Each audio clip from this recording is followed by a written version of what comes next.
Hello, fellow geekologists. Cartoons, animation, new food. Oh my, it is a good time to be a geek, friends. And today is a giant size episode of What's New. So there's so much in the culture that pops in pop culture. And today we're going to talk about four topics, four IPs and properties and geek things that I know I love all of them. And so we're going to talk about Bad Batch.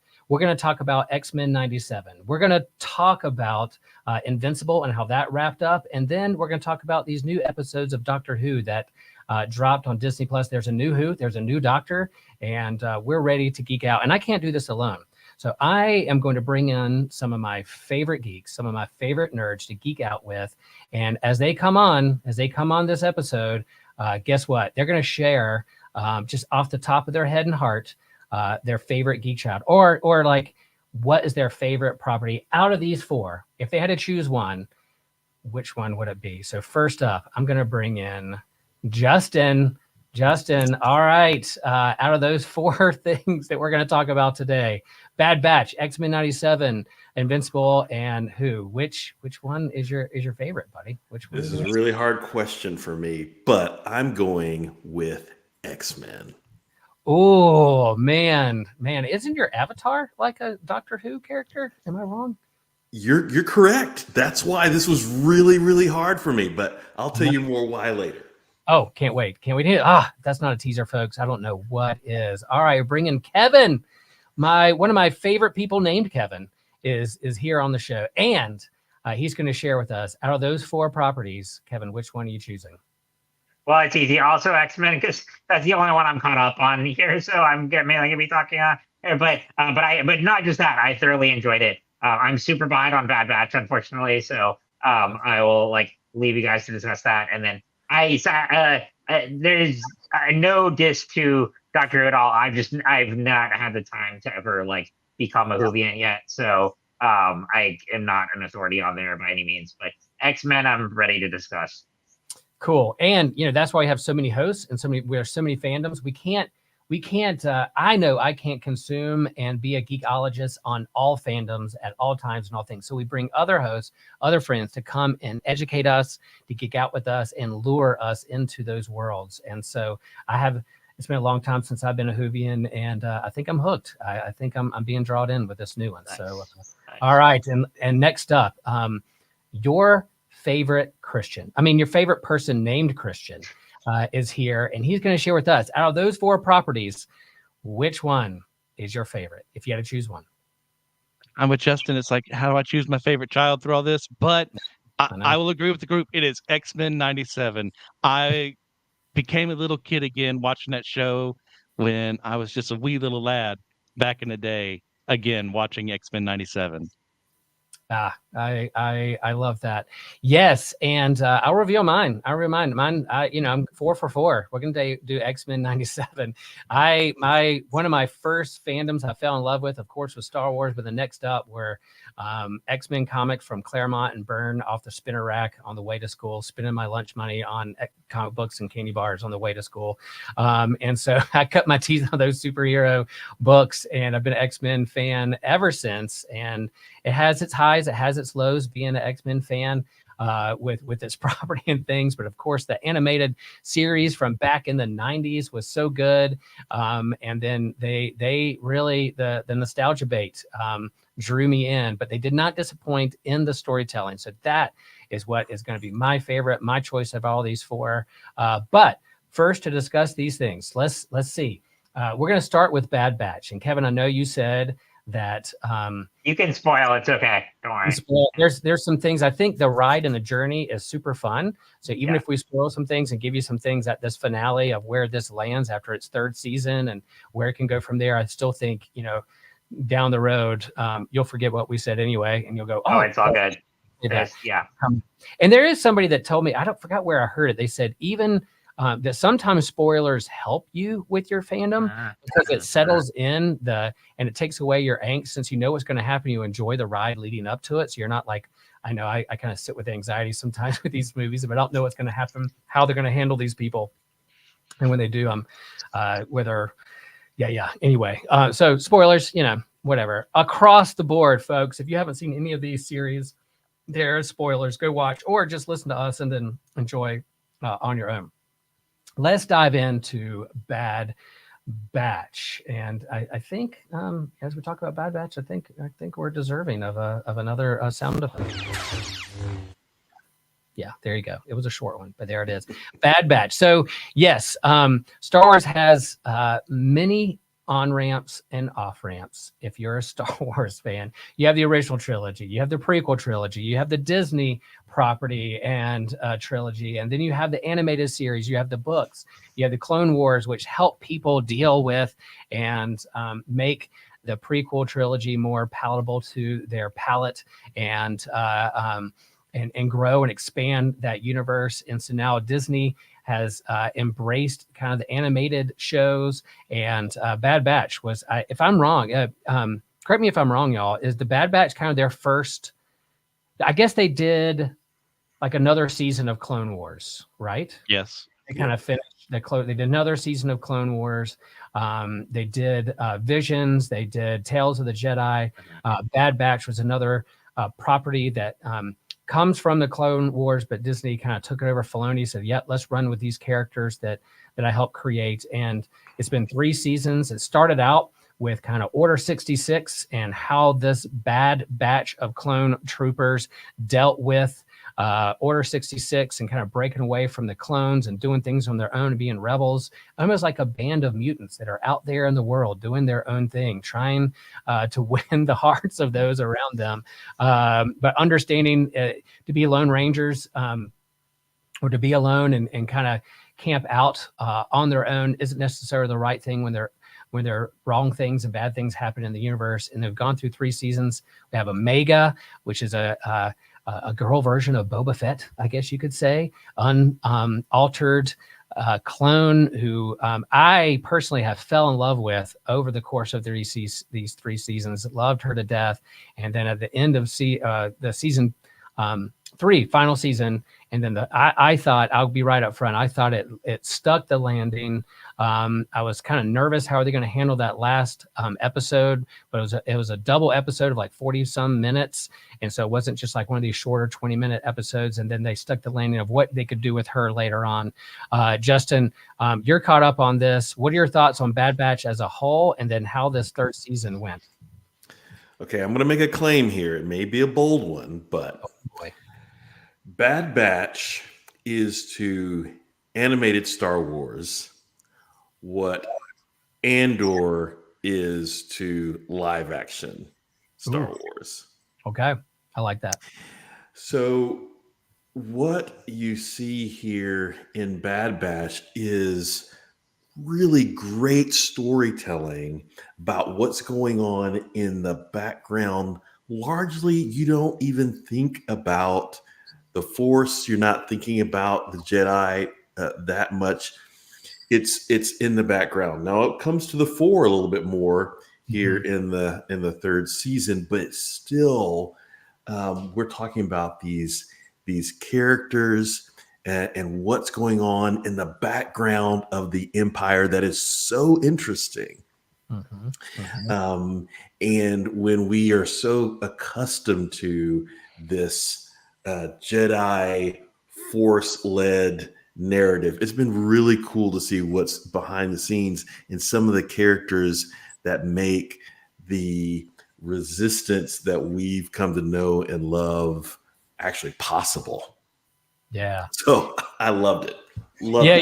I like that analogy, and I think there is so expansive. It's not just about a religious order, the Jedi Order, and what the Force and the dark side and the light side. You have an empire and a vast military, and then what I thought it did well is it really leaned into like, how do we handle and take care of our vets? These clones were expendable. They were used as a tool and then thrown away and tossed aside. And then you kind of move into the stormtrooper era. That's always been a question in my mind. Okay, if the clones weren't stormtroopers, or are they or not, then when did that crossover happen from clones to troopers? And this kind of leans into that storyline and that story arc, with the Bad Batch kind of caught in the middle, looking and seeing what's happened to their brothers, and with Omega taking care of this kid who's a part of their family, and then seeing what the Empire is doing and growing its military industrial complex of taking over the universe and how they use its power.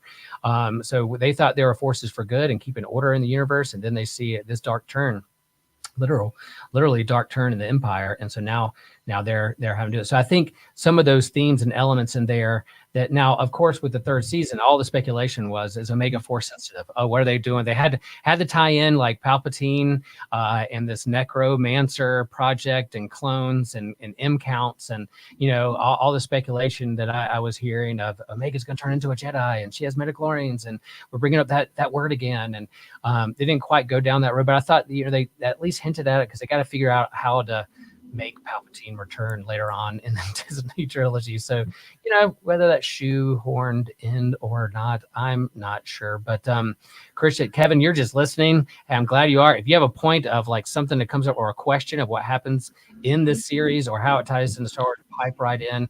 But Christian, your thoughts on Bad Batch? You're a Star Wars fan. You're with me. You're a original trilogy guy. You're a little agnostic toward the Disney handling of the Star Wars franchise. So what do you think about Bad Batch? Yeah, we're going to need a couple councils to decide its canonicity. It may take hundreds of years, and then we'll come up with a creed, and then we'll play with the language. And go ahead. Yes. I'll take a slight dissenting opinion towards the show. Ultimately, I am positive on Bad Batch as a whole. But I think this last season kind of meandered a bit too much for my taste. I think it was rushed at the ending. I would have liked more exploration of all the clones and Omega. I think Omega got the best characterization this season, and I was very happy to see her grow, and then her positive influence on Crosshair and Emery, to the point that she is able to get them to be better than themselves. That's Star Wars. That's what it's supposed to be. It's about inspiring hope in other people, and Omega does that magnificently. But and I will preface this with, I'm not a bloodthirsty person. I don't really enjoy having characters die that much.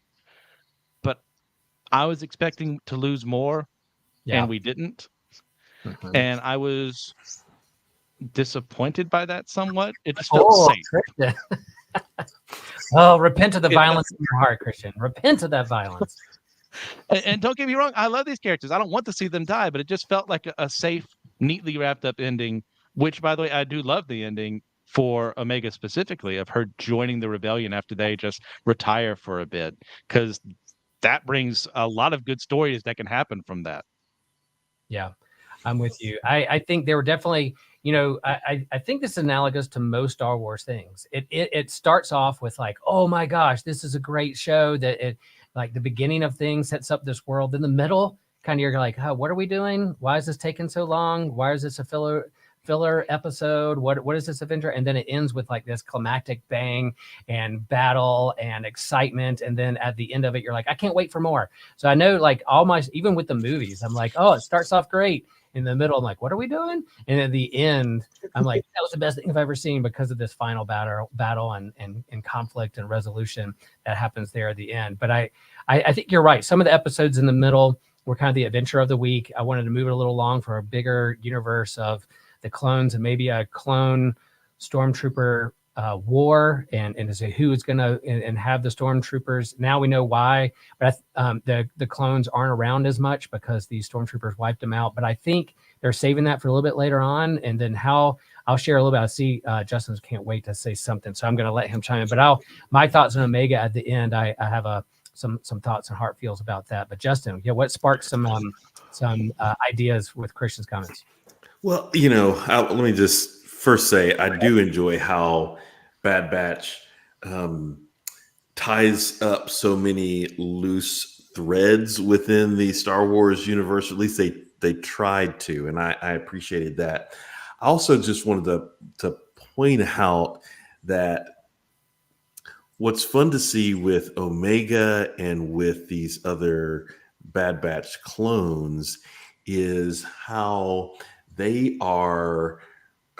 They are there are other Boba Fett's out there.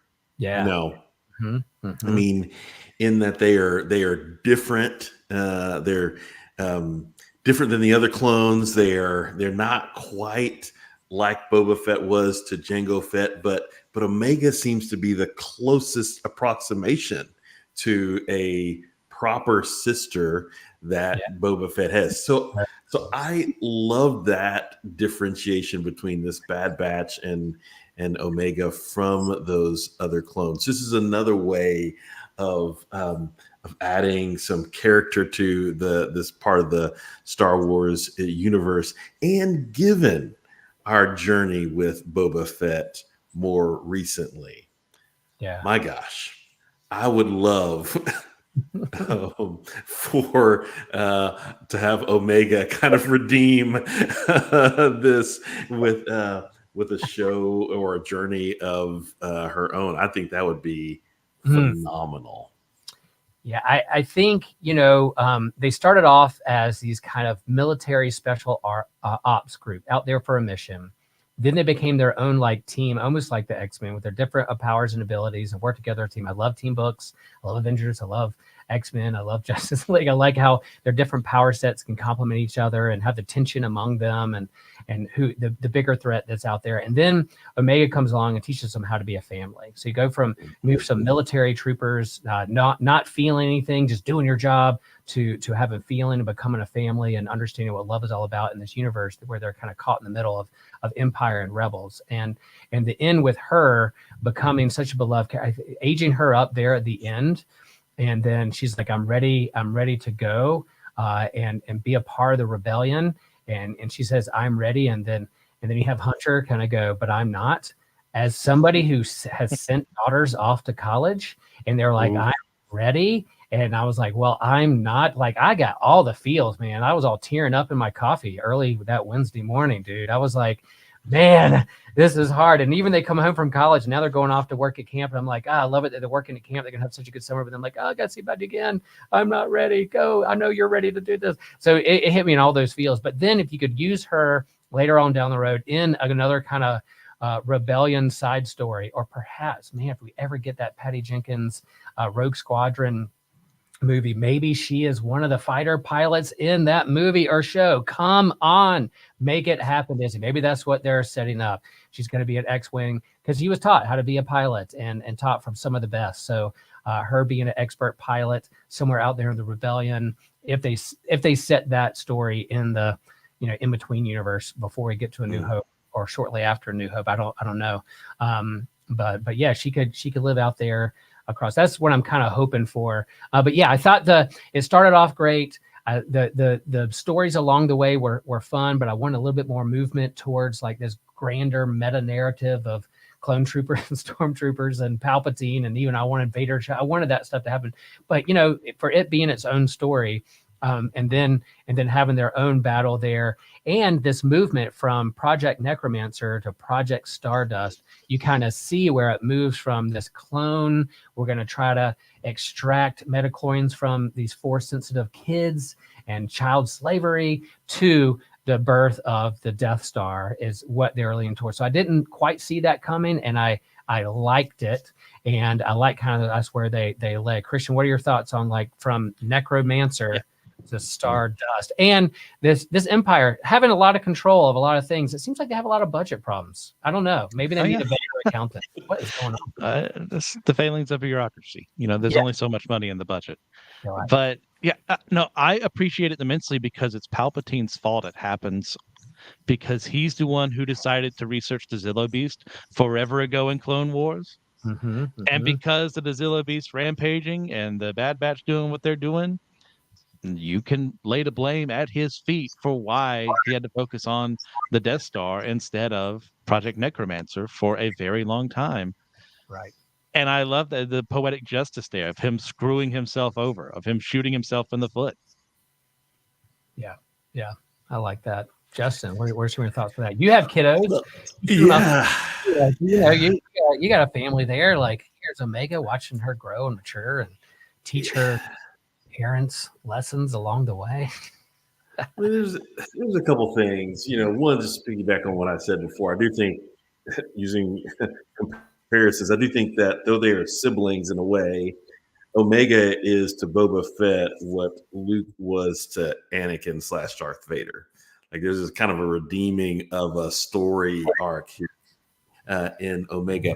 I'm not sure that Omega was force sensitive at all. Right.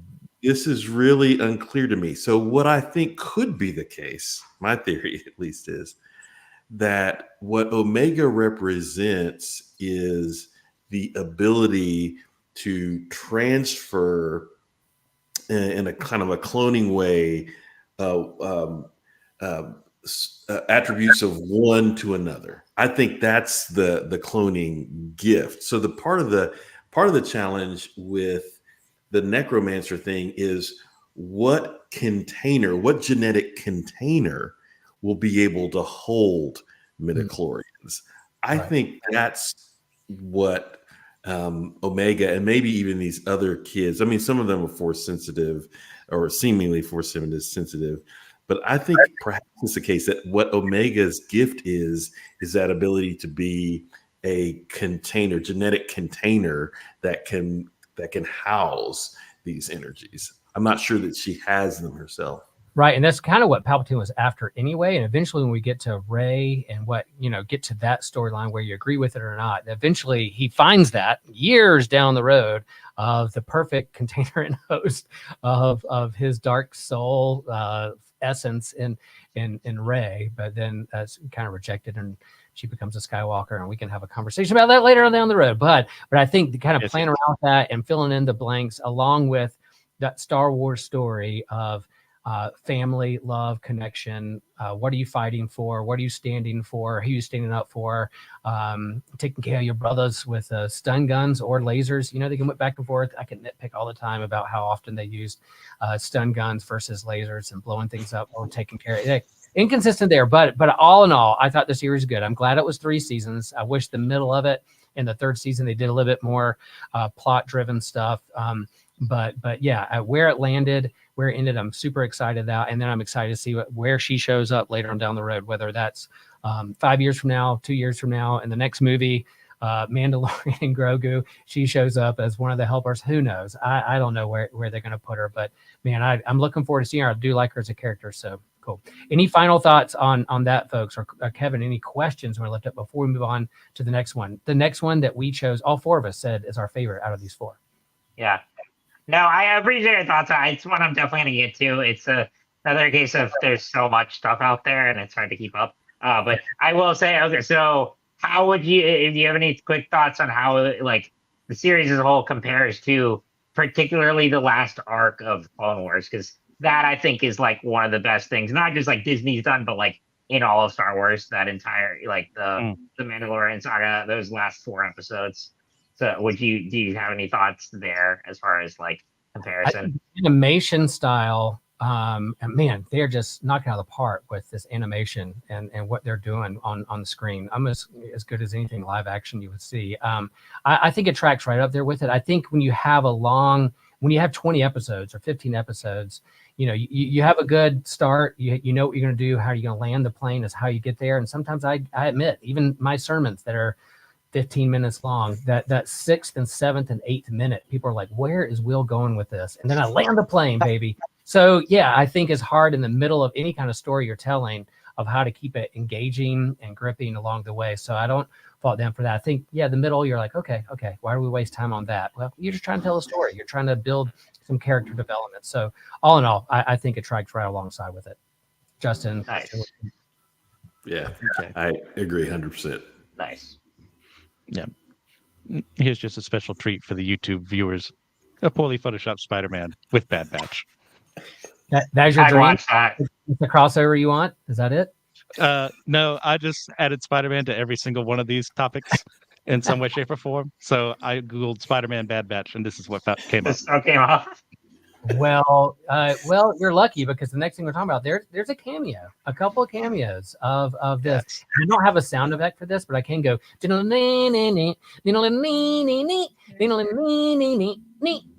Have fun with that, Joshua. Yeah, that's the theme song of X-Men 97. Oh, guys, we all loved this one.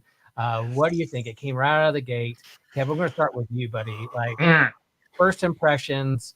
How did X-Men 97 do for you? They packed so much into this. I mean, every episode, I was like, what is going on? How many characters? What is going on? The drama, the soap opera. And then, man, how they ended this thing saying to be continued. There's going to be another season. So it's not the end of X-Men 97. Kevin, your thoughts? So I grew up on the 90s series, obviously was a big part of like that whole era of, that and Spider-Man, Batman, the animated series, all that. So I had that part of the nostalgia there, and I was very much looking forward to this. But I think one of the biggest takeaways with this series is obviously the nostalgia is a big factor, but I would say this really pushed the story forward and made something very fresh and new. Because this is the guy, because like, growing up on the series, I always had nostalgia for the animation style and, of course, the theme song and everything. But I found that it's harder to entice people like older adults who didn't grow up on the series to watch it now, versus like something like Batman the Animated Series still holds up great. I will say like the 90s X-Men series, as fun as it is, it doesn't hold up as well today. Like you can tell like lag. I mean, animation has just evolved so much, and the storytelling is still fun, but I agree that it's harder to entice like new viewers to get into that didn't grow up on it. Whereas X-Men 97, I think, takes the best parts of it, but massively improves the animation. The drama is amped up. It's not entirely nostalgia. It's also, seeing, okay, how do we make an X-Men series that's relevant today?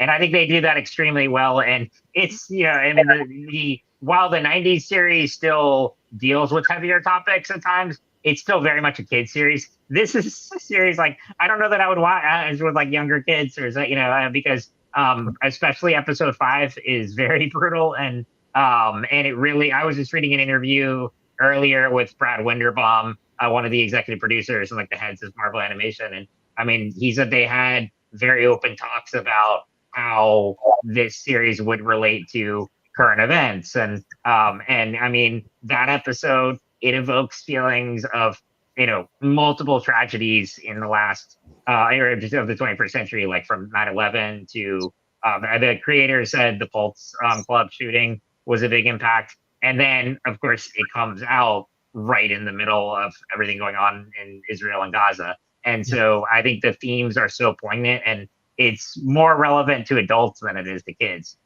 So I think that's where it just really ups. I mean, X-Men has always been allegorical in terms of mutants being representative of minorities and discrimination, and how this group responds to that. But I think it does it even better here than it ever did in the 90s series.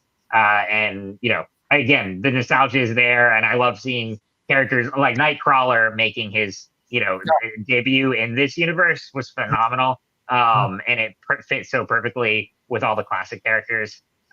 But that was really my biggest takeaway, is like it's a perfect fusion of nostalgia and also very poignant adult-oriented themes and material that coincided well with the animation style, and just really interesting seeing these characters progress.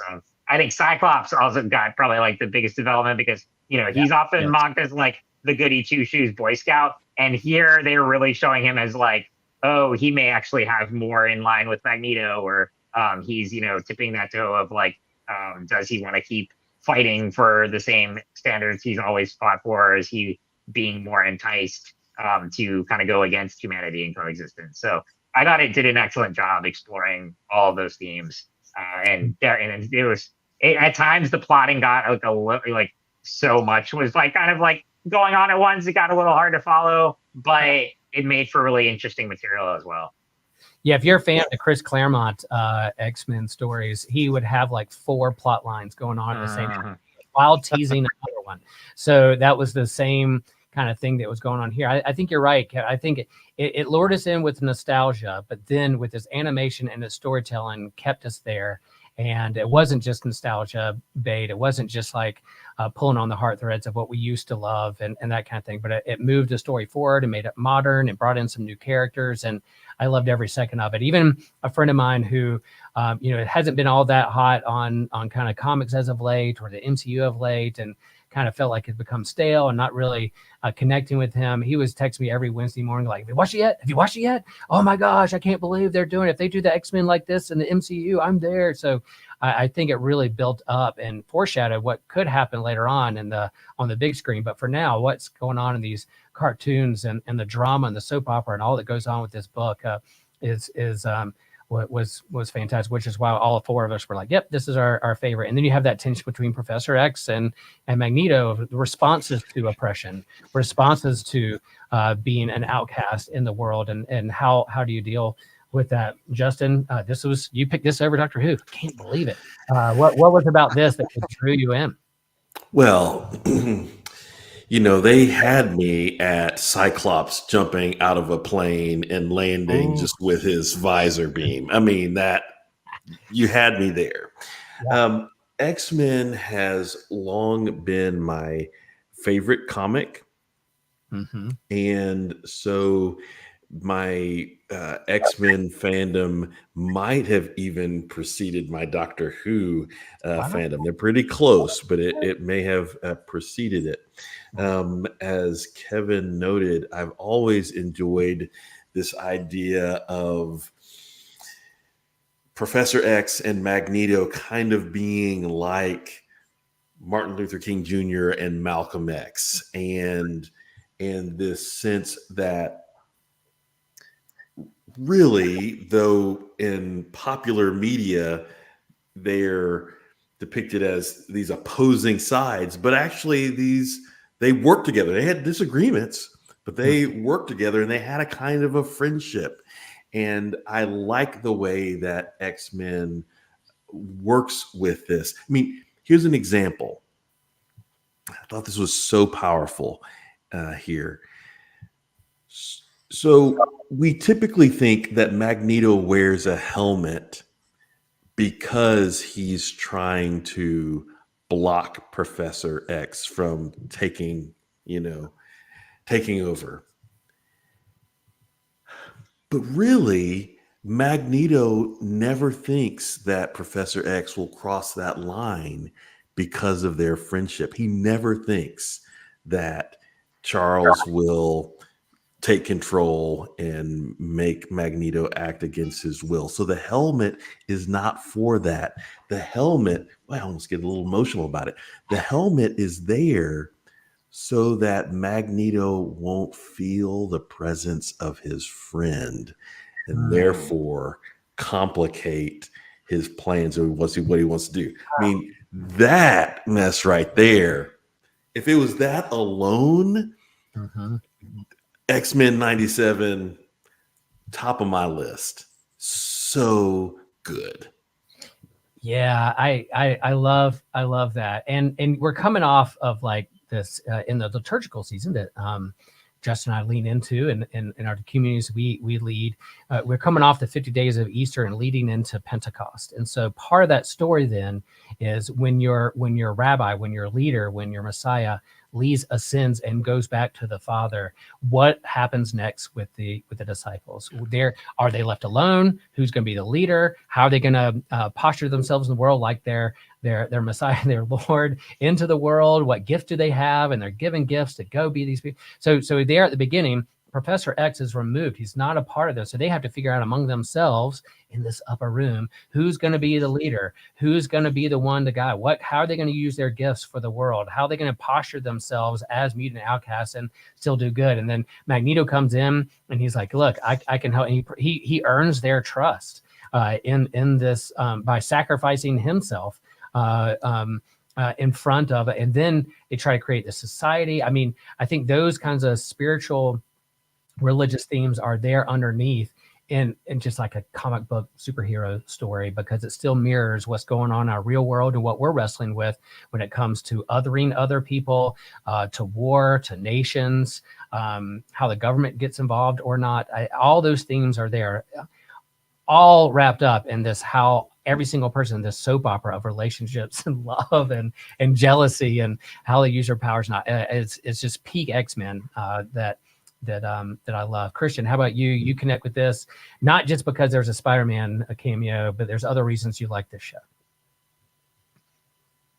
Like I said earlier, like I used to watch this as a kid with my dad. We'd watch X-Men the animated series, Spider-Man the animated series, Iron Man, Fantastic Four, Batman, Superman, all those series together. And it was just like, man, I wish they'd release these on Saturdays because it really would have hyped it up a bit more for me. But you know what? I'm not the one in charge of making their decisions. They can do whatever they want. Because it brought me back to something that I really loved. And like Kevin said, like not everything in there is great from the old series. There's a lot of nostalgia in my head that's like, yes, I can look past those flaws because of what it meant to me. This built on those things that came before and did it a lot better. We adapt some pretty great stories here. If anything, my biggest gripe is that we don't spend time in some of these stories they're trying to adapt. Like Really? Inferno alone could be its own season, and Yeah. yet we get like an entire episode, and that's about it. Mhm. I mean, Storm regaining her powers and dealing with the adversary with Forge could have been dealt with a lot more. But you know what? They only had 10 episodes. These are stories they wanted to tell. I'll show a little grace in that regard. But You where it's Bad Batch, we're like, why did you move slow in this part? Where X-Men were like, why did you go lightning speed through it? Spend more time. There's a happy balance. Look at us, fans. let me breathe in this world a little bit longer, please. Yeah. But there's such great adaptations of these older works that are part of the X-Men stories. We get Fatal Attractions, and Wolverine losing his adamantium because of fighting Magneto, trying to kill him. Professor X coming back, denying himself what could be a good thing by being the leader of the Shi'ar Empire alongside Lilandra because his family is under threat. This season is so amazing, and like the parallels that Justin was bringing up between Magneto and Professor X, they've always been there, thanks to Claremont improving upon the mustache twirling Stan Lee Magneto and Roy Thomas, who are okay villains over there, but Claremont definitely made them a lot better. And like I what's that line? Like, "I'll never let you go," or something like that. When the two of them are like in Magneto's head, it's like, "You're my friend. We're in this together. Like, no matter these waters can sweep me away, but I'm still going to be here with you." That means so much. Like, and Cyclops as well. Like, yeah, as Kevin said, in the public consciousness, mostly because of the movies, kind of sees him as this dull, boring character because they liked Wolverine more than him. So it was nice to see him get his characterization back on point. It was nice to see Jean not faint every 5 seconds from using her powers, which is pretty much what she did in the old show. And of course, I'll agree, Nightcrawler as well. From that one episode in the original series where you see it focus on his Catholicism, on what his beliefs are, and now they did not change that characterization, which you could easily see Hollywood trying to do in this day and age. They make him a Christian. They make him the voice of reason. They make him someone who you like. Man, I need someone like Kurt Wagner in my life. Dude, this show, I could go going on. He did. Was it Psalm 23? Which there's a verse we should know. I should have written it down. But yeah, at the funeral, he's literally quoting scripture. Yeah. So good. I agree there. I think you're right. I think this is somewhat of an experiment. They were like, all right, we got 10 episodes. Let's put in as much as we can. We don't know if we're going to get a season 2. We don't know how people are going to react to this. It became such a hit, the highest rated thing that Disney had done or something in animation. And they're like, okay, cool. We now have a season 2. So maybe they could have breathed in those worlds a little bit, those story arcs a little bit. They threw everything at it just to kind of pedal to the metal. I think we'll see in the next season, they left a teaser of kind of like, Days of Future Past, and we saw that wall of mutants who were crossed out, and those were, Colossus was on that board. I'm like, all right, I love Colossus so much. I saw his face; he's not crossed out; he's out there in the world. Pretty good. So Justin, you brought up the attention of MLK and Malcolm X.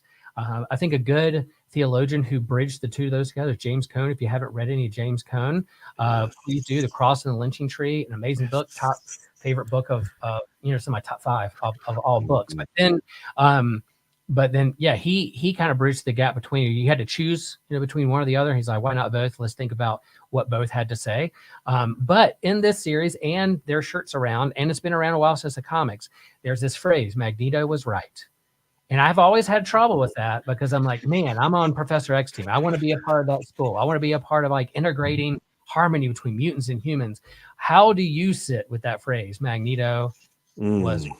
Because even lifted up in this series, even when I went, playing around. Then you have like the villain of transhumanism of machine and humanity and Bastion and technology. I mean, we don't have time to go down that right now, but that big baddie was good. But yeah, was Magneto right? Right or wrong? Answer, yes or no. Oh, just a yes or no? Just kidding. So what does Magneto say as he's got these UN folks there? Please do not make me let you down. I mean, Magneto, I think, holds a clear and I think an accurate picture of the fallenness of humanity. Magneto's right in that regard. Yeah, I think he holds a clear he is not being optimistic.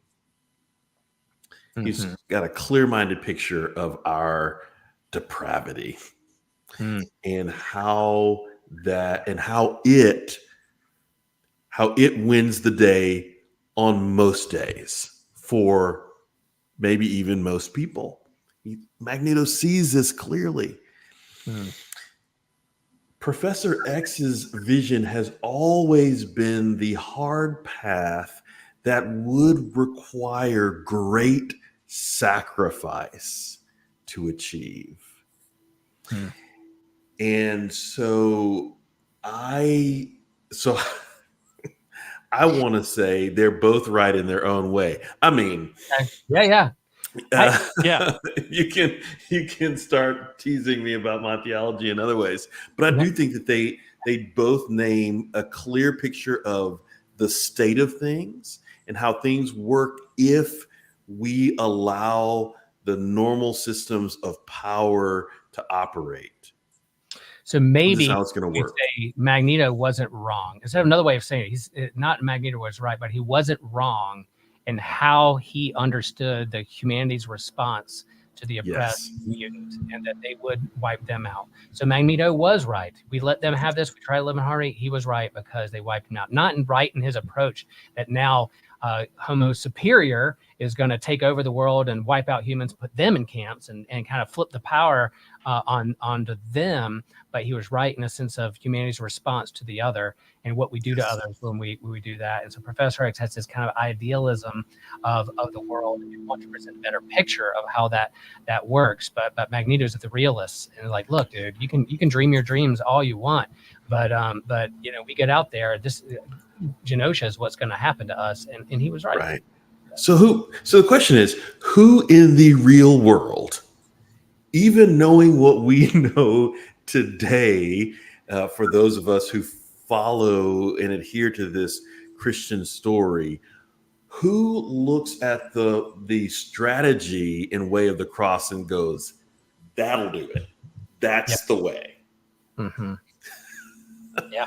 I mean, who does? Cross, yeah. Mm-hmm. And that's the Xavier way. It is the difficult path that will require great sacrifice to create great good. Kind of like another phrase: with great power comes great responsibility. Christian, what were your feelings when I mean, I think they're teasing. They're going to do a Spider-Man 97 next, and series, and you're just going to flip out. We don't even contain Christian. We're going to let him just run with YouTube and take over for months on end, like his take on that. But yeah, the cameos, we saw a host of characters from the MCU and the comics show up. Christian, when Peter Parker popped up, what did you do? That's an example of spoilers heightening the experience, because that's always been my philosophy. So I knew beforehand it was going to happen, and yet when it did happen, when Magneto's using his EMP across the entire world, we see Silver Samurai looking at the effects, and then what's that? It sounds like a whip of webbing as Spider-Man looks up and sees everything happening. I lost it. Knowing it was going to happen, I lost it. I loved every moment. And then later on, he shows up with Mary Jane, confirming that he saved her in the end after that terrible cliffhanger we were left with as the final episode. I was bawling. Like, please give me more. If you don't, I will raid Marvel myself just so I can get what I want. That would be my final terrorist action on this earth. I'll have to look at it from heaven more than likely, but I'll say it's worth it in the end. Yeah, there you go. We have some comments by Evan on Oh yes, our YouTube page. He was excited about that too. Oh, Yeah, also, my favorite one besides him was Cloak and Dagger with Daredevil. I never expected to see them. Those, I was blown away when I saw them in animation. I love those characters, all three of them. Oh man, it makes me want to show for them too. I want everything. Well, they, again, conspiracy theorists, geek theorists, they're setting up other characters going to show on other shows and things to set up. But Cloak and Daggers, that's pretty cool. They had that.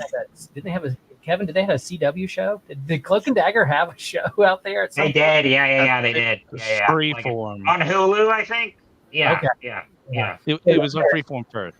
Yeah. That's stuff before the streaming took over. Also, Christian, I have another Easter egg here. It has to do with the casting, but Captain America obviously has double cameos too. Do you know who voiced him? I looked at the credits after it last night. Who?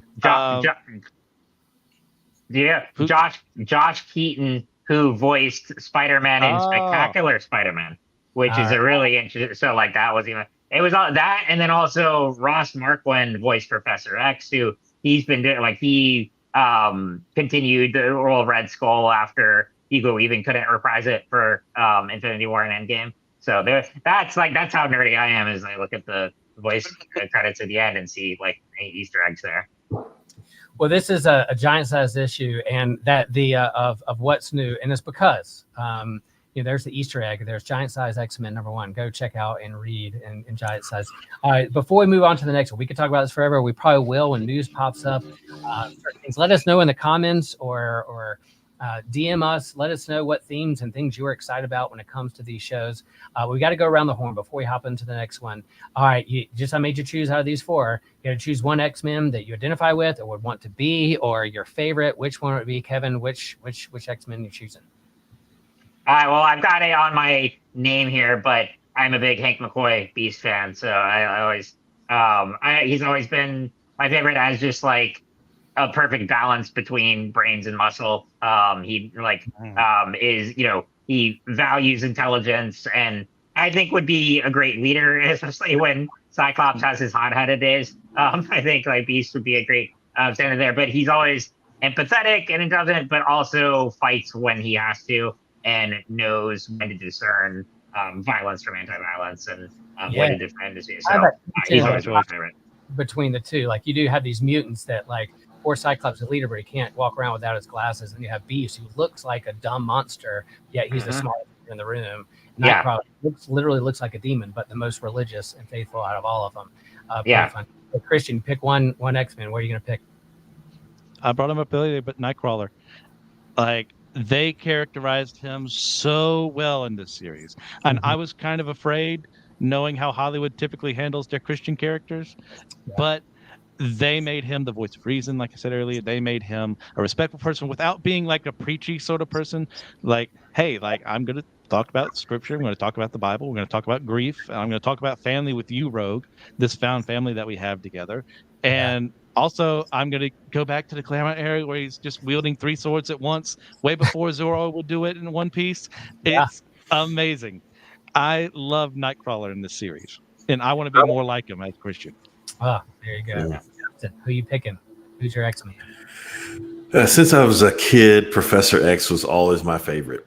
When anyone asked, not just in Marvel, but who's my favorite comic book superhero, it's always been Professor Xavier, because of that ability to have restraint, because of the ability to see and call out the gifts of others, and then bring all these folks who don't make sense together to actually form a found family. He's been Wow. my favorite since I was a kid. Yeah, it sounds kind of what pastors do. They bring a bunch of misfits together that you wouldn't think would normally hang out with each other for an hour, in one room, and yet you pull them together pastorally. I'm with you, and you would think I would pick Professor X like Justin because of our haircuts. That's who I could probably cosplay the easiest is Professor X. But I grew up loving Colossus and Kitty Pryde, Shadowcat. I love their dynamic, their relationship. I love those characters in the comics. That's why the cameo for Colossus was great. And then seeing that him on that wall at the end of maybe being a part of the team next season. But I'm going to lean into Nightcrawler too. I love that. He looks like a demon, but he's the most religious. He's jovial. He's happy. He could be so depressed and cynical because of how people treat him. Yet he wants to bring levity to the room and be pastoral and loving. He can wield a sword and. He's from Germany. I don't know if he's Catholic. He should be Lutheran. He's from Germany. He could love his German beer. But yeah, he's Catholic, and to go from there. So that's who we're choosing. Man, what a good show! Can't wait for. I think the reviews have been off the charts. People love it, and we want to see more. And they'll probably give us more. And then we'll see how they handle Wolverine and Deadpool and Wolverine, and who they bring into that movie to see how they launch into MCU. We shall see how Deadpool handles that. That will not also be not for kids, Kevin, at all. I do not. Oh yeah, see that. All right, let's move to our next topic. I have to hop off, but I'm gonna let you guys run. I gotta hop up as well, but I will definitely watch the rest of this one. I'm looking forward to your thoughts. This is right. Yeah. You're on my Sweet. superhero. Just a knife I for would the spark. Yeah, Christian and I are gonna do it. Yeah, That's right. Enjoy. Oh, yeah. Well, but thank y'all. Happy Monday, everyone. Hey, buddy. See you. Yeah, I just want to chime in just a second about Invincible and Doctor Who before I have to hop out. Justin, Christian, let you guys run with this. Invincible, I loved. I really see him as kind of like the rated R Peter Parker. This Mark Grayson is this character that Robert Kirkman created in the comics first to kind of be like a hero, a little bit more bloody, a little bit more, edgier storyline. But in terms of like the learning curve of how to be a superhero and what it means to be a hero in the world while still having relationships and go to college and love your mom and love your girlfriend and yet pulled away to be the other things is just classic superhero storytelling. If you can get past the gore and the blood, some people love it. Sometimes I'm like, wow, that's why over the top. But I think it was a fantastic series. I love season 2. Can't wait to see what they do next. And then I'll also say with Doctor Who, Justin, man, I love this new Doctor. I love the Christmas episode. Space Babies was incredible. And I haven't watched the other 2 that dropped, but man, I was telling Christian off air that if you created a drinking game of how many times he said Space Babies, you would not be able to last through the whole episode. You would have passed out before it was over. The time, because we all like saying it, Space Babies, just keep saying it, especially in the British accent. Space Babies. Man, I love this Who. It brought back I watched a lot of Who as a kid, the Tom Baker run, but then because of accessibility of the new seasons, I never really got into the new Who, but now that's on Disney Plus, I kind of dive in. And Pluto TV has a whole channel devoted to classic Doctor Who, and I've been trying to watch it. It's hard. I've been trying to watch it. But would you go to bed at night or just kind of fall asleep where I don't have to think much, but just kind of marvel at what they did with classic Who? But this series has been going on for so long. I love Doctor Who. I'm glad I was a part of the fandom and all those things. And guys, I'm gonna let you run and talk about the depth of these. Go a little, do some geekology and go beneath the surface and share what you learned in here. Excellent. Sure thing. Thanks, Will. All right. Now, hey, real fast, Christian. It says in stream if I hit this thing, but I don't want to hit it. How do I get out of here? If I just X out at the top, am I going to take you guys off? You should. Why don't you remove your camera and mute yourself, and I'll end the stream myself. Boom. All right, buddy. Thank. See ya. All right. All right. Yeah, Justin. Okay. Ooh. Invincible. Lay it on me. Your feelings. Well, I don't know. You do. So this is of all of these 4 shows, this is my weak point. I am catching up on Invincible. So you take it away. All right. So what have you seen? What haven't you seen? I've just seen the first couple episodes of the second season. Okay. All right. Yeah. This one continues from last one. Like, hey, you've got the reveal of, Nolan Omni Man being a bad agent working for the Viltrumites, and Mark trying to handle the responsibility of being a hero while also having lost his dad and dealing with the many superhero shenanigans that happen along the way. Him leaving Earth behind and finding he's been tricked. His dad is now the ruler of this alien planet, ruled with bugs who can mate with a very humanoid species, but don't worry about it. Just don't think about it. It's a thing. But it comes to that moment of, will Mark forgive his dad? Will he Yeah. attempt reconciliation like Omni-Man's trying to do? And there's that he clenches his hand into a fist. And you think, oh, a fight's about to start, but no, he runs to his dad and hugs him. And it's not like, hey, everything you did, it's okay. It's like, no, we have to have a serious talk. Yeah, in another series, that would have been handled very poorly. Yeah. But the beginnings of reconciliation are starting, and I love that. And you saw up to that part, right? Yeah, just up to that part. And I which I think is amazing too. I mean, this what did Will say this like the R-rated Spider-Man Pretty much. story. I do like that. So I am very curious to see where this arc of reconciliation moves. Yes. And I've not. I mean, and you feel free to spoil anything, but I've not seen Yeah. any spoilers. Not because I've been trying to run away from them, but so feel free to spoil away. I'm happy to know how it Yeah. resolves. Well, it comes to that point where, was it the last? I think it was last season, or maybe I always get the seasons mixed up. Do you remember Angstrom Levy as a character, the guy who was from multiple universes, combined them all together into one Well, person? I don't think that happened in the first. Okay, there must be second. Yeah, I think it's second. Yeah, yeah, I wouldn't trust my memory if I were you. Either way, it comes to that point where he's kind of created his own supervillain without realizing it. Hmm. And that by merging with all the other alternate Angstrom levies out there, there's a ton of universes out there where Invincible joins his dad, sets up concentration camps on the Earth, or is just a straight up villain. There's one where he's implied to be a cannibal and murders Angstrom Levy's son in front of him. And this seems to be like one of the few universes where Invincible is a good person. And it's heavily implied that it's the influence of Debbie, his mom, that prevented him from going down this path.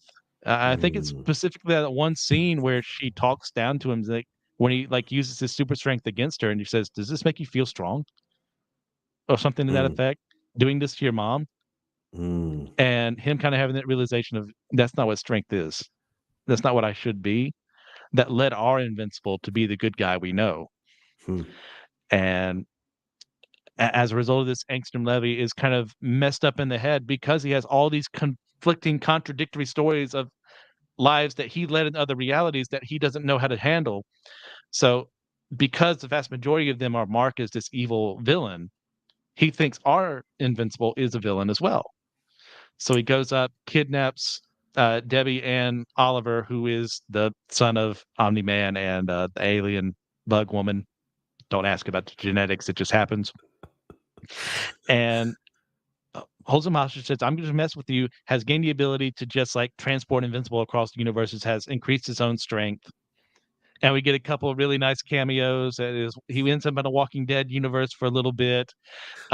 Since they don't have the rights, there was a story around the time that Kirkman was writing Invincible, where he was also writing Marvel Team Up with Spider-Man, where he had a crossover between Spider-Man and Invincible. But since they don't have the rights, they created Agent Spider instead for the show, who fights Prof Ock instead of Doctor Octopus for like a couple of seconds. We see like Batman's cloak for a little bit. It's be like Mark making fun of his name. You know, a very fun part of just interacting with the multiverses there. Way before it became like more of a cliche in modern media, and it gets to the point where Angstrom has just messed with Debbie so much he's broken her arm. He's threatening to hurt Oliver, and Invincible just pushes him through one of the portals with him and just stops holding back. Mm. And we get the iconic line, "I thought you were stronger," when he realizes that Angstrom wasn't as strong as he thought he was, and it's quite the bloody mess, shall we say. Wow. You know, this whole thing with Invincible, and really the whole thing with Mark is, you know, the question of what would happen to Superman if Superman didn't have Jonathan and Martha Kent. Yes. So we kind of we see that going on here in this show, like it's done in others as well. In these, when you have a Superman like character, Gone evil. and so you see, well, even, you know, even in other iterations of Superman, you know, Ultraman, these kinds of folks. So how is humanity? The question is always, how is humanity infused into this character, infused into the situation, and how is it that humanity, this core understanding of humanity, saves the day? Yeah, it's utterly fascinating how this plays out because I am sick and tired of the evil Superman trope. Like, it happens way too often for its own good, which I understand why, because you have Superman as the big blue Boy Scout as a character. He's the paragon of what is good. So what happens if he wasn't? Like, Right. that's a natural question to make. But when every 5 years or every 5 months, it seems, someone comes with, well, what if Superman went evil? I stop caring. Right. But this does that well, especially with Omni-Man himself, because he is what if Superman did go evil? What if Superman showed up, Clark Kent, Kal-El, lived on Earth for a couple of years, raised a family, but he was the vanguard for an evil empire? Right. How does that happen? What do you do? And then we reach the end of the season where Alan the Alien has basically become a Saiyan from Dragon Ball. At this point in time, it grows stronger every time he gets beaten up, pretends to get beaten up by another Viltrumite so he can find a Nolan in prison. And Nolan kind of has this realization, I miss my wife. Mm. You don't see Homelander doing that. You don't see the Superman from Injustice doing that, but you see Omni-Man doing that, and that's what makes me intrigued. Mm. So I know a little bit of where things go. I haven't read the comics, but I know some spoilers along the way, but I'm really looking forward to what they have elsewhere. Well, you make me excited. I've got to catch up here on this show. It Yeah. sounds like it's moving in a fun direction. And we just talked on the Mark stuff. Like, there's plenty of other superheroes. Adam Eve is growing as a character. Rexplode grows as a character. Like, there's a very brutal scene where the Guardians of the Globe, the weaker members, are fighting like the Lizard League or something like that. They're basically the Serpent Society, but lizards. And they're considered a complete and utter joke, but people start dying. Mm. Heroes start dying and end up in situations where a character probably should have died. But it's very well done. And it's like, hey, just because you label someone a joke doesn't mean that you can just ignore them. There's so much here. We're not going to focus on everything. Especially, I'm going to leave something for you when you get to your watch. All right, Yeah. sounds good. So, anything else you want to talk about Invincible before we head over to New Who? Oh no, let's get into New Who. I'm ready. Oh, let's do this. Okay, Justin, we have had Christmas specials. We had 14 by regenerating into 15 at a later point in his history. Lay it on me. What do you think of these first 3 episodes we have?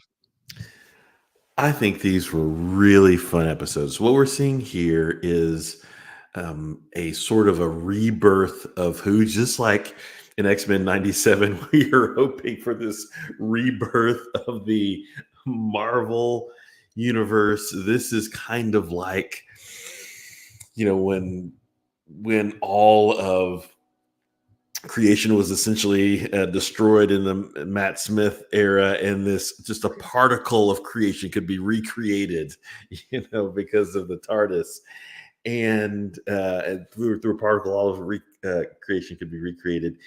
Here we see this lovely recreation of Doctor Who.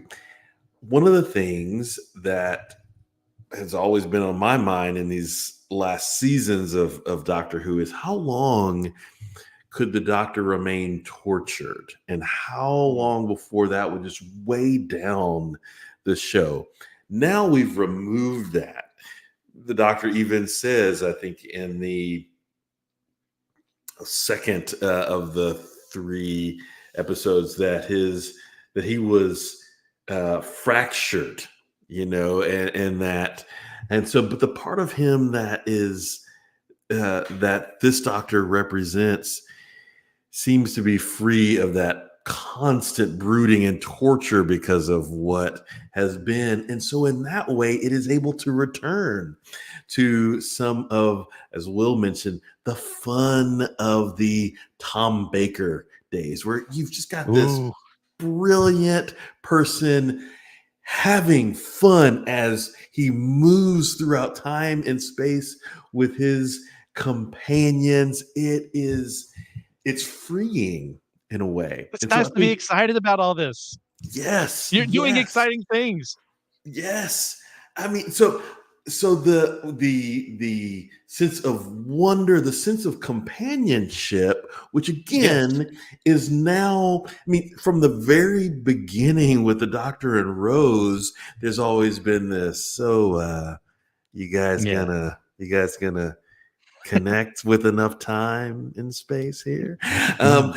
So and whether that happened with a companion or not, there was often this tension, or you had to talk about it, talk about why it was not going to be that way with Martha, with Donna, just keep on with Bill. Yes. But here you see that fun of these two folks traveling in space and time, not asking questions about how to define their relationship romantically, but really enjoying the thrill of it all, even in the midst of the Yeah. seriousness. So, and you've got this great balance between things that are just fun and whimsical. Space babies, really? I mean, I've been Spice watching Babies. these. I've been watching these with my 10-year-old son, who was thrilled to have a black male presenting doctor, Yeah. and so that's been really fun for him. And so we're watching, and so he looks at me and says, "Space babies, this is." I mean, we just laughed. It was so much fun.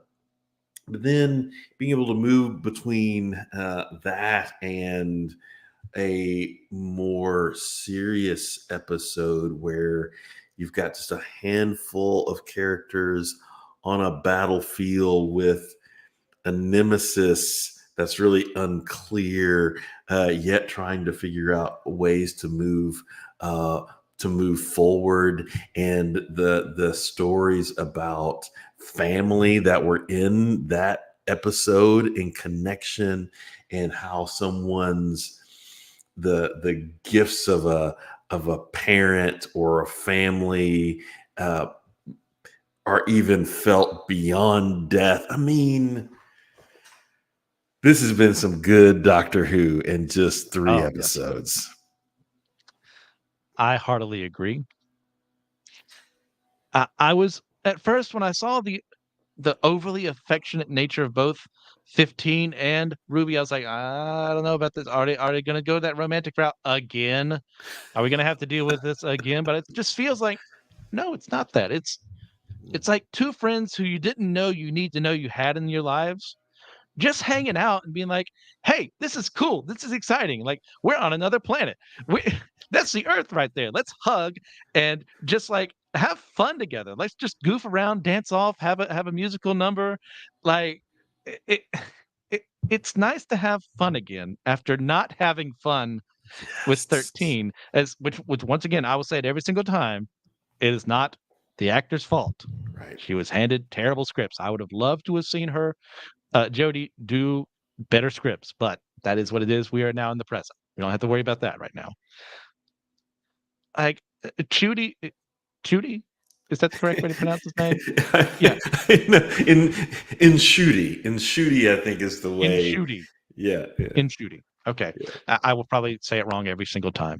Like he brings a vibrancy yes. that I really haven't seen in the Doctor since, yeah, parts of Matt Smith and mostly from Tenet, of like, hey, yeah, we're angsting every now and then, but we're also here to have fun. We're also Mhm. here, like, looking through a companion's eyes. The Doctor's seen the Earth from space a million times before, but to see Ruby's face, it lights him up and, like, brings that joy back in his life to a man who suffered a lot. I Yes. mean, how many times have the Time Lords been genocided? More than 0, which is the number you kind of want to have. And yeah, do you want to go episode by episode? How much longer do you have? I don't want to keep you here Oh man, forever. I've got time to walk through Doctor Who. I can certainly do it. Yeah. Okay, yeah, let's go with the first one, Space Babies. So we start with them just randomly going to a year, and there's this fun little moment too where they almost end up in the future where the Daleks are in control of the Earth.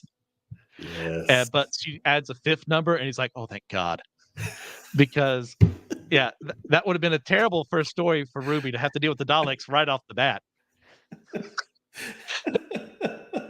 And they end Oh up my on a god. space station, yeah, with this weird creature that's hunting them down. Doctor's like, "Why am I running away?" Yeah, he runs from stuff, but like there's something primal in there. It's like messing with them.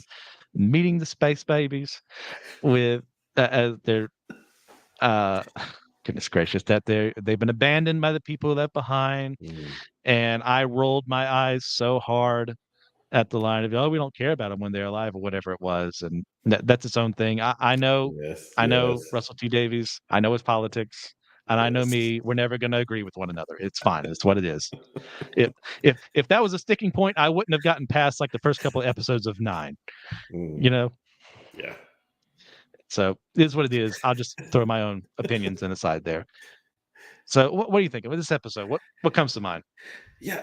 So a very fun episode. It was, and though we did have some of those little political hooks in there, it is interesting to think about ethics here. So there is, um, Yes, the ethics of leaving these babies, the ethics around the preservation of life generally. So you have this boogeyman, yes, boogeyman, um, which is fun and silly and gross. But yes, the doctor cares about all life. yes, If you're the last, there is a responsibility that he feels, that they feel about preserving life. And so I love to see that core of the doctor's ethics shine through. Um, this was an episode that there's got to be a certain number of these kinds of episodes, I think, in Doctor Who that are just fun and silly. They've got a moral principle or a core to them. But for the most part, it is for you to just look at whoever you're with and laugh and say, I love this doctor. I love yes. this companion and the way that they are interacting here. This was just pure Doctor Who candy for me. And I agree. Like, yeah, we can have that discussion. I don't want to shy away from real things that happen in the world, Oh, and yeah. media is a perfect way to do that. And obviously, there's going to be people on one side or the other. So to have this episode, it needs to be said. We Hmm. the recent IVF issue Yeah, debate. right. You've got the repealing of abortion in America, Roe v. Wade. Well, not totally of abortion, but as a Hmm. national system and more on a states level kind of thing. And yet this brings up, hey, these children, the people who are watching over them, we see the videos of them leaving in protest. Mm-hmm. And this is for a company that could probably fire them for doing that. Say, hey, I'm leaving under duress. I'm leaving not because I want to, but because you're doing this for the wrong reasons. And yet one of them stays behind Yes. and pretends to be this robotic mother AI for them The using that nanny. filter, nanny. And yet you see the genuine humanity in her. It's like she gave up her life and her goals. And who knows if she has a family out there somewhere for these kids that everyone else abandoned, knowing they're probably going to die up there. No one's going to come and rescue them. And yet she held out hope. And the hope came in the form of this flamboyant, fun doctor and his very fun companion, the two of them, like they instantly like see these babies just in these strollers and they just pick them up and hold them. I'm like, I want to hold them too. Like, let's look after these space babies. Like, I would die for you. Yes. And yet, part of the Have story you is ever like, been held? The doctor asks the oh, captain of the babies. And goodness, broke just my heart. breaks your heart. Yes. Mm. And yet we get that whole thing of like, hey, the part of the development of these children. And part of one of the themes of this overall season is stories. And the fantastical elements within, like, oh, they need a boogeyman as a sort of like growth. Mhm. Like every child grows up with like, that one thing they're afraid of, the local legend, or just in general, Mhm. something like a boogeyman, be like, what, he's in under your bed or he's in your closet. But for them, it's a very real threat that isn't actually out there to kill them. It's just there to instruct them. And I Yes. love that they did that because it's a very whimsical way of bringing something like that to life. It being made of boogers and the whole thing with the diapers leading to a methane release at the end. I kind of just rolled my eyes and moved on with my life, but that is what it is. But I kind of appreciate what he's doing in that there's been fantasy elements in Doctor Who before, Mm-hmm. but this seems to be going more science fantasy than science fiction in Yes. this season, and I'm Yes. very curious to see where that goes. Yes. Oh, that's really good. That's really good.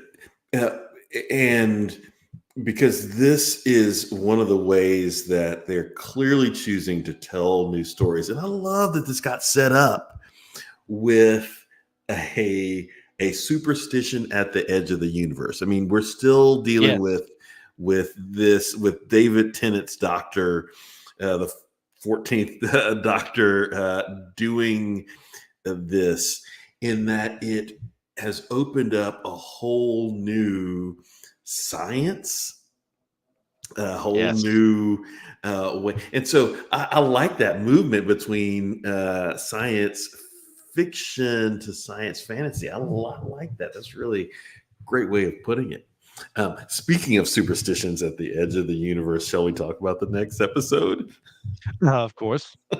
So after toy maker, goodness gracious, why am I forgetting names? Mm-hmm. Uh, yeah, Neil Yes, Patrick Harris. yeah, yeah. Yeah. After him being dealt with, it was revealed he had several children's kind of like embodiments of certain concepts. And we start with a discussion between a piano teacher and a young student, Harry Arbinger, which that reveal was Yes. fantastic. That's such a great name for a potential future villain, Harbinger.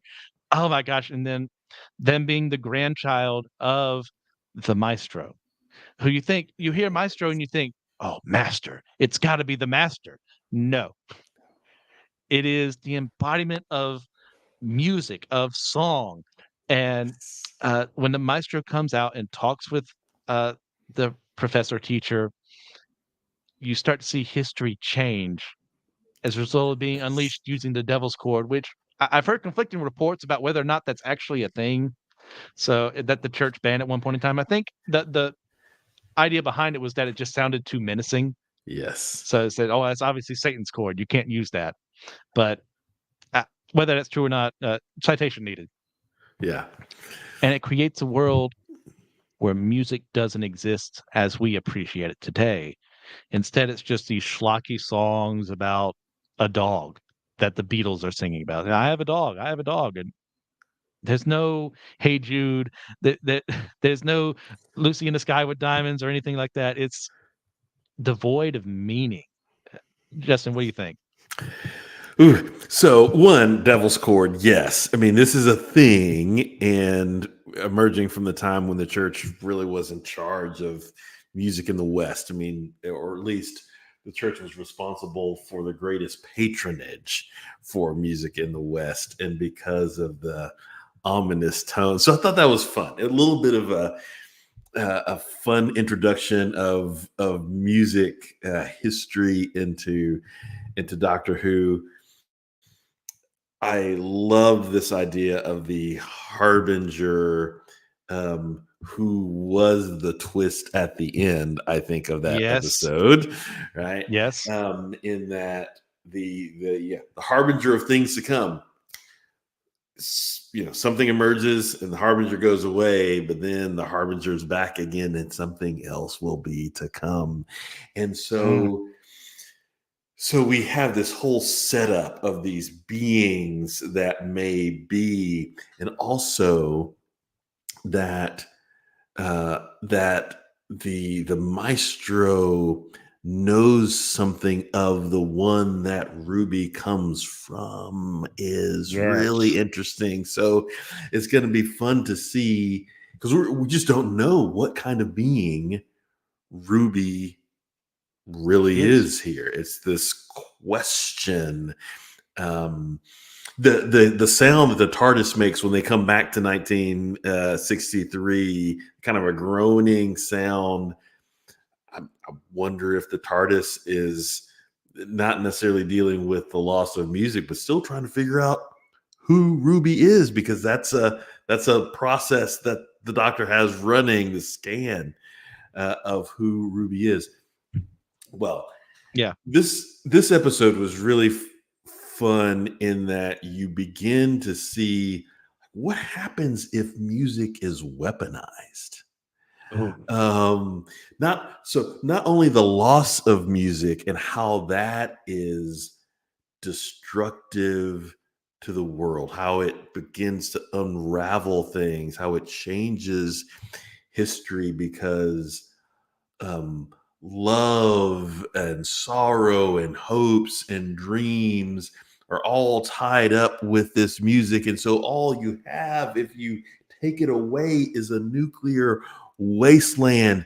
And this idea of the weaponizing of music, in that the more this maestro consumes of music, the more music it's able to consume. And so the very harmonics of the galaxy and the universe are threatened by this Yes. growing power. I mean, have you ever thought of music being so menacing, or the lack thereof of being so menacing? No. Wow. This episode made me think a lot about music in that regard. It's like, I have never been talented at like creating music or singing. I'm the one you want in the back of the crowd that, is never the worship leader. Like, there's a joyful song, noise to the Lord, but it's not going to be a joyful noise to the people around me, you know? And, eh, but I appreciate music. I love music. I listen to music as I write because it helps me to focus with my undiagnosed whatever that goes on in my head. And if that were not there, if I were not able to do that, I couldn't write. I couldn't Mm, produce anything. And I owe so much to it. And this made me realize how much I owe music. It's mm, like, hey, I'm in the car. What do I want? I want music playing, or I want a podcast playing, or something like that. But music, more specifically, sometimes helps quiet my soul, helps me focus on matters, helps me get through the day at times. And for mhm. that to be stripped away, and all the creativity that would be lost because of it. Well, no wonder we ended up having a nuclear winter way before we were Yes. supposed to. Because how are we supposed to express ourselves in any other way? Like everyone at some point in time is like broken out into song, not necessarily in a musical sense, but like just to express what you're feeling.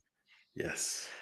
And that's such a dagger to lose that from your life. And I love also the callback too of them going to the future, seeing a terrible present. Uh, like just like the Doctor did, I think it was Tom Baker fourth with Sarah Jane for the Pyramids of Mars. So, Oh, yes. Sutek takes over the Earth, you're going to see exactly what happens. It's going to be a terrible wasteland. It's like that's such a nod. Like, you don't need to know that episode for that to make the point, but it really enhances your appreciation of earlier stuff to know stuff like Yeah. that.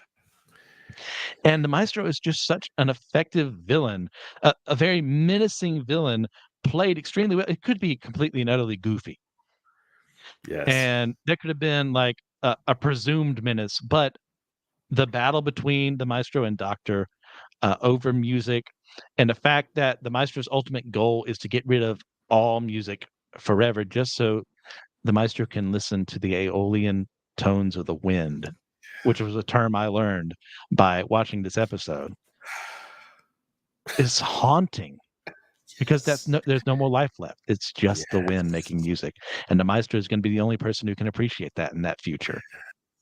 Oh my gosh. I'm telling you, this was really, I thought, a brilliant villain to introduce them. Now, the one thing Yes. I was a little disappointed about was, and I think even my 10-year-old talked about this, was, so if you're going to have the Beatles be featured in the episode, you kind of want a little bit more of them. Now, granted, Yes. we've got help There are to save reasons. the day. We've got help to save the Yes. day here. Yes. Uh, um, and maybe there's some musical rights and things like that we need to have here. But I thought, oh my gosh, it would have been fun to have just a little bit more of Yeah. Beatles there. But I thought that the conversation there in the cafeteria about music, where you see that creativity start to bubble up again. I mean, wanting to be released, such great musical creativity coming from these folk, wanting to be released, but then in a moment being taken away, and how the response was just a harsh shutdown as soon as that was taken away. I thought there's some fun scenes in there, but I thought maybe we could do just a little bit more with it. And then, the dance scene, musical number at the end. So this is going to happen, I think, a few times. I mean, we saw it in the Christmas special, but honestly, I was humming that song Mm. for days. So it was fun. Yeah. To go with your Beatles point, this was about as clever as they could get, knowing how expensive it is to license Beatles songs. I remember, like, Right. there was one season of Mad Men where they used a song, and it was like a fourth of their budget for that season for the rights to play that song, or it was some outrageous number, Wow. because they know they can make money off of it. So it's a little bit of greed. So that's why you Hmm. don't see Beatles songs played too much in films or TV shows or what have you. So this was a clever way for the Beatles to show up and yet not have their music played, Hmm. because even with the money Disney's throwing their way, there are limitations. This would have been like a 3-episode season if that had been the case. So I get it. As frustrating as it is, because you want to hear the Beatles play, and you kind of do near the end. Only two of them, but you know what? I'll take what I can get. And I've never been like the biggest Beatles fan, but like I still appreciate what they've done in their mark on music history. Oh, for sure. Um, yeah. Anything else for this one? Oh no, I think we can move to the next one here. It's All right, another. it's time for the boom. All right, Yeah. Ruby's first alien world. She's been in space away from Earth with the Space Right. Babies, but she hasn't actually been on an alien planet before. And we get Moffat back for this one, Yes. as things go more serious. We had a fun little musical number. There's always a twist at the end. That's fun. Yeah, there's a little menacing there, of setting things up for the future, but mostly a positive ending. And then the Doctor steps on a landmine in an active war zone. You Justin, your so thoughts? there are these episodes where and they've got they fill Doctor Who and just about every show where it almost feels like a standalone. There are connections that will be made, but it almost feels like a standalone. So you step on this war torn planet. The doctor does this thing, which at some point the doctor's really got to stop doing. Like there's a voice that someone needs help, and then you call back into the TARDIS, hey, stay put. They never stay put. You think he'd learn by now? You think he'd learn by now. And so the doctor's off, and the doctor spends the episode essentially on a landmine,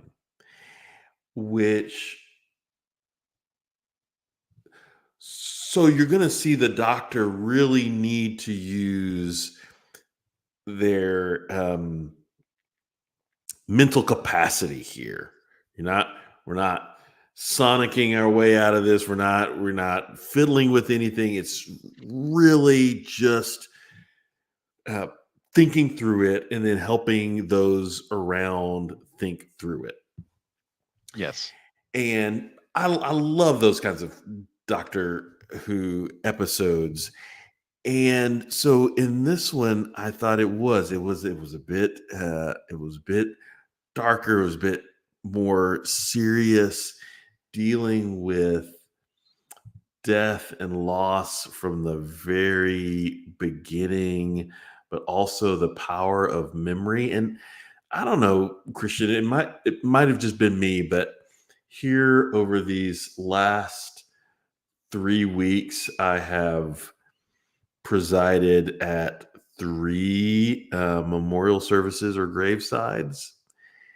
And I have been thinking about memory and what it means for memory to be a blessing. We're kind of more in that Jewish community way. May their memory be a blessing. And so as I watched this episode and these little containers or testaments of the person, I watched memory be a blessing in whatever is going on with Ruby. I watched memory be a blessing. This whole snow thing.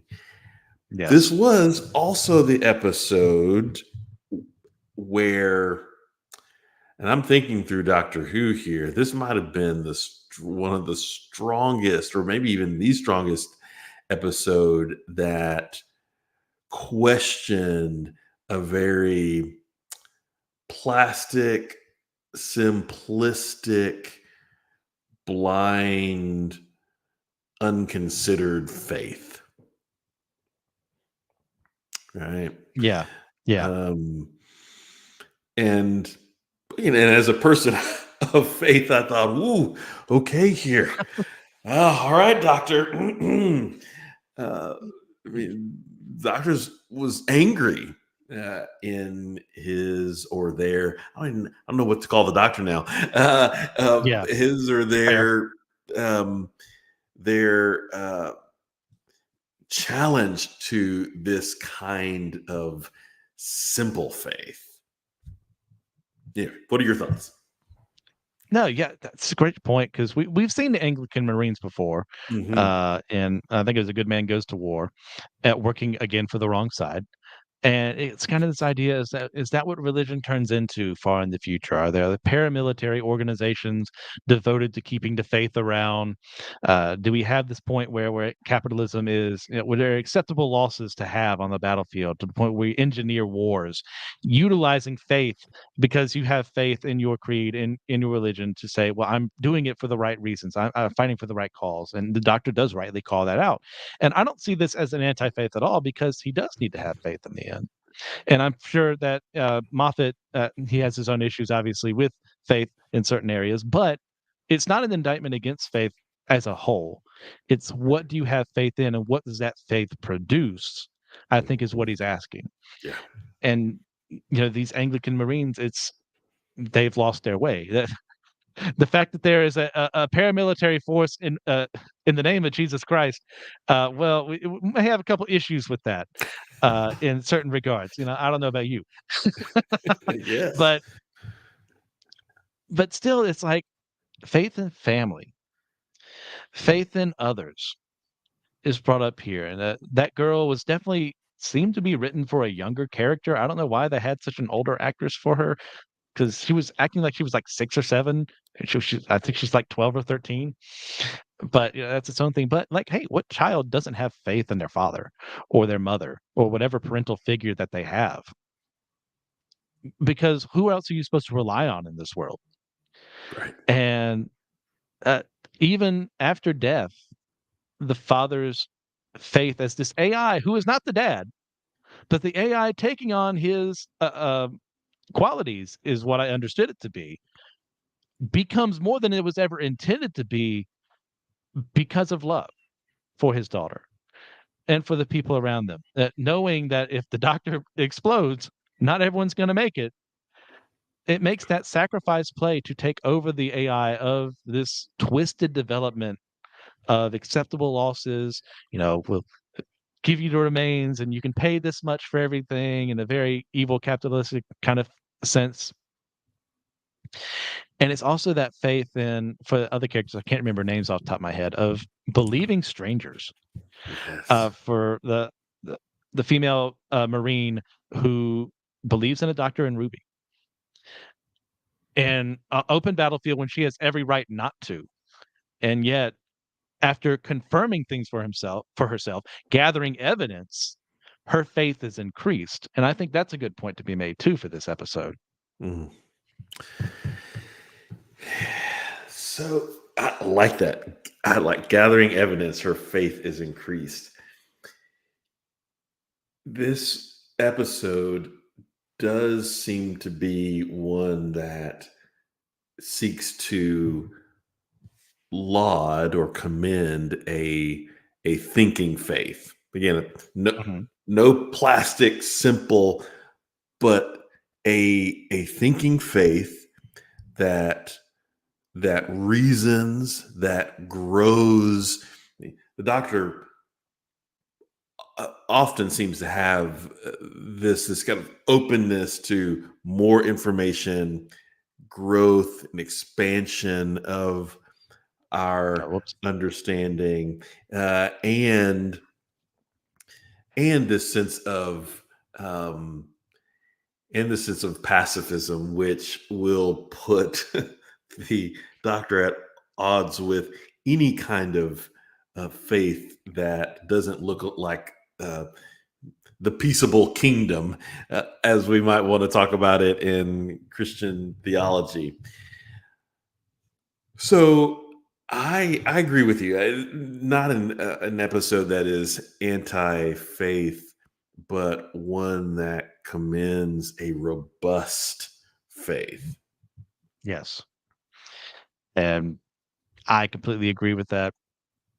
I think many churches would do well for their members to actually spend time on their own learning, Mhm.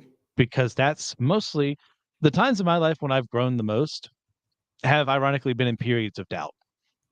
And that's because it forced me to go, do I believe in what this book from over 2,000 years ago has been written by multiple different authors from multiple different periods in time? Do I actually believe this is truth? Why is that truth compared to Greek mythology, compared to Hinduism, compared to atheism or agnosticism? Like, what makes the Bible real? Well, I had to do the work on that. I didn't just, there's something you said. Yeah, we are supposed to have a blind faith to an extent. There are Mm. things that we're never going to see. I have never witnessed Jesus raising someone from the dead. I never witnessed Jesus coming back from the dead. So I have to take it on faith that that happens, not because I'm an idiot who just believes what people tell me, but because I look at the evidence and I see that, hey, for this story to have happened, it seems like actual history. It seems like there have been people from all over the place who have looked at it. There are doctors, lawyers, police officers, FBI investigators who have looked into the actual resurrection and gone, and people who don't believe in Jesus as like their savior and said, I'm having a hard time disbelieving this. Yeah. But I can say that firmly because I did the work. Right. Other people, and not everyone needs to have a PhD in apologetics or anything like that. But, at least try, at least do something beyond just trusting whatever your pastor says, whatever your priest says. Right. This I I do love this, and I think I'm trying to remember to name a specific instance of it, but this seems to be the doctor's general posture toward faith, because faith does come up here and there across Doctor Who, and I think what you get each time is this kind of expansive look. I'm not saying faith is something that you shouldn't have, but it should be an expansive faith that sometimes even often moves us to greater mystery, greater territory, greater understanding of who God is and who we are, and our response, and because of all of that, our responsibility to others around us. It is again this expansive view. Yeah. Yeah, I was very grateful for this episode. And my initial reaction was, I don't know, until I thought about it more and said, okay, no, he's not talking about people, just faith in general is bad. He's Mm, talking about that. Yeah, if just because someone says it, then you believe. Like that's not real faith. I grew up in church. That's my dad is this philosopher and that's what he thinks. Or I grew up in this environment, therefore that's what's real. Like never questioning things. That's what he's fighting against, and I can definitely get behind that. Do you have anything mhm. else you want to add for this episode? Oh, nothing other than just to restate that I am very curious about this Ruby Sunday mystery. This is another mystery to solve, not exactly like the Impossible Girl, thinking about Clara Oswald, Mhm. who was wrapped in mystery in Clara's early episodes, but in a different way. This is a very mysterious person, and to determine what role Ruby's going to play in all of this, gosh, it's this is a Yes. fun unfolding. Little hints here and there. I'm very intrigued by her. It's like, did she exist as a concept before, the Doctor defeated the Toymaker? Mm, Is she one of the ones involved here, these higher beings? Maybe, maybe not. mhm. Or is she just some regular girl who, some people even have posited she might be the Doctor and Rose's, child from, that other reality. Yeah. And that's who dropped her off, knowing the Doctor would pick her up one day or what have you. Well, it's also so in the most previous episode we just talked about Maestro trying to take away the music for all of the universe and feeling as if the Maestro could, but when the Maestro is faced by the music in Ruby's heart, Mhm. it's so powerful that the maestro can't quite figure out how music can be this powerful. Like what? So Yeah. if you think you can in a vampiric way digest the music from across the galaxy, but you don't think you can digest this, what's going on Yeah. with Ruby? And and then too, beyond her, we have this mystery woman who keeps showing up in these episodes. I don't know if you've Yes, looked into it. yes, yes. Susan Twist is the actress's actual name. And she shows up as like the tea lady. She's one of the people resigning in Space Yes, Babies. She's the yes. face of these automated devices. Mhm. Like who is she? Is she, Yes. because we've had multiple mentions of the Doctor's granddaughter, Susan Foreman. Could it be Yes. her? There's also one thing I saw someone note that they saw the name Susan Triad appear on a poster in like one of RTD's uh, Ooh.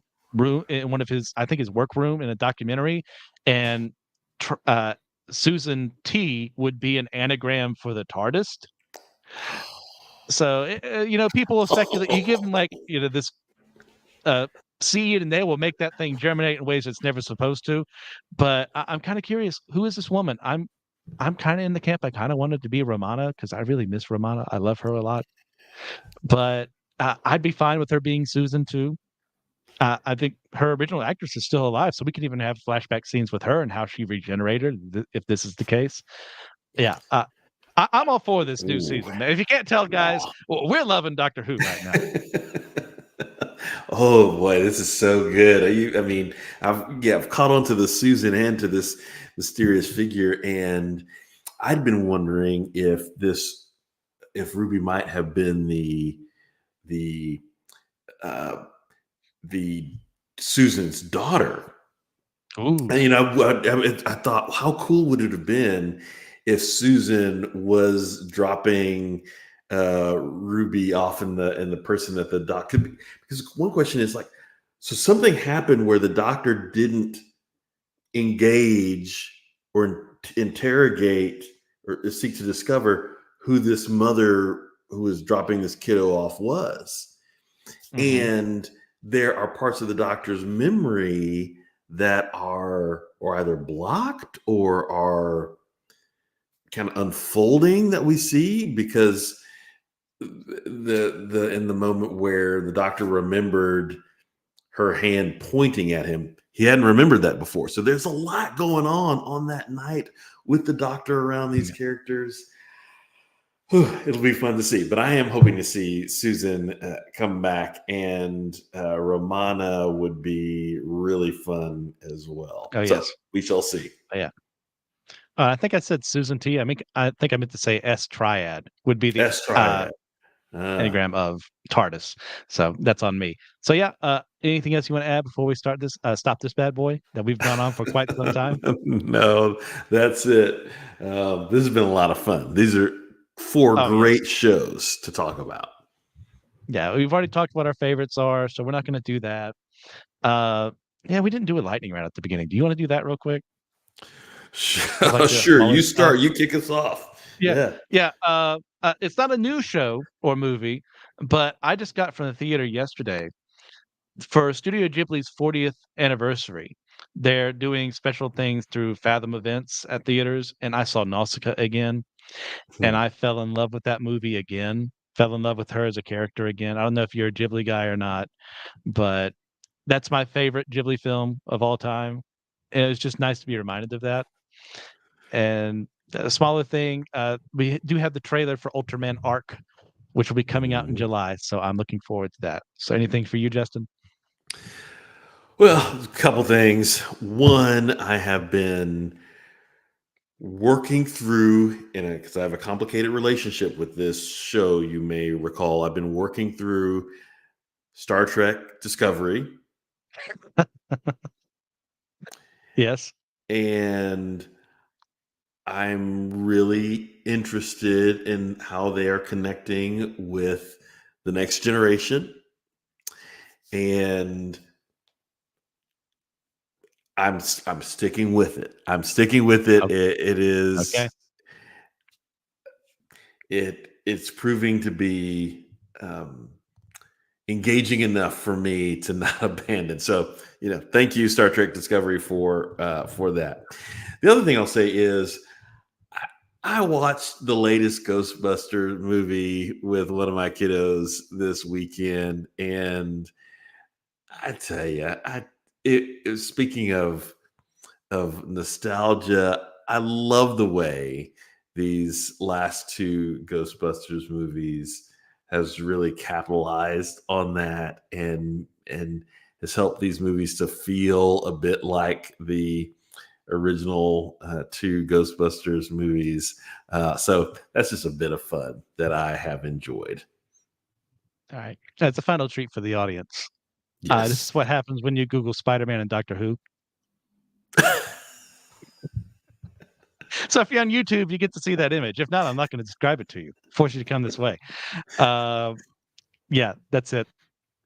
So, guys, thank you for listening. I know this episode was a lot longer than what we normally do, but how could we not just talk at length about the things we were discussing today? Thank you, Justin, for being here with me till the end. Thank you, Kevin and Will. Thank you, Will, for handing this episode over to me when you had to leave. I had so much fun doing this. We could easily go longer, but we do have lives outside of this project. So we'll go to those again. Thank you again for listening. Please get a chance to leave a 5-star review in your podcasting platform of choice. Just help us with the ratings there. You guys are the best. But remember, we're all the chosen people, a geekdom of priests.